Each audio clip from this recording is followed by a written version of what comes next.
Here's a question for you. Who's on your shelf? A recent study analyzed 54,000 book purchases and found something striking that women purchase books by both male and female authors almost evenly, but men, fewer than 20% of the books they purchase were written by women. That's a pretty massive gap, and it raises a big question. Why? One reason the research suggests is that men tend to assume that books written by women are for women, but that's not exactly true.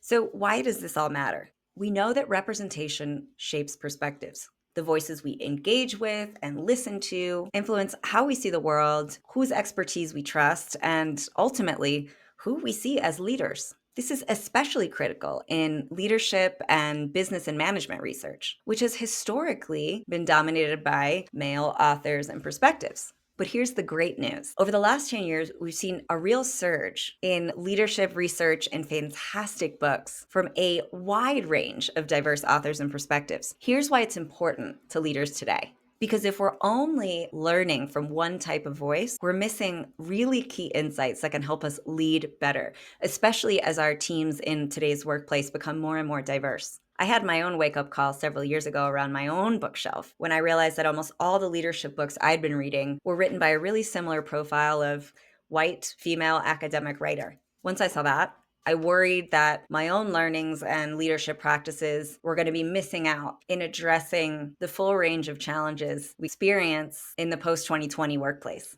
So once I realized that, I started making a really conscious effort to diversify the voices that I listened to on podcasts, those that I watched on videos and TED Talks, and the authors that I read. So here's my challenge to you. Take a look at the last 5 books you read or the last 5 podcasts you listened to and have a look at the authors. Do they all look the same or sound the same? If so, I dare you to shake it up.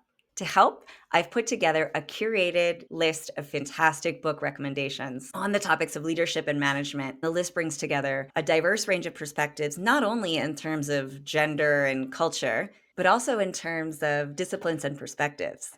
From psychologists to business leaders, this library features the diversity of voices and ideas that we need to learn from to be great leaders. So I invite you to check it out at the link below. It's free. And if you have a resource to recommend, I dare you to send it over. So go have a look at what's on your shelf, and I dare you to read something a little different.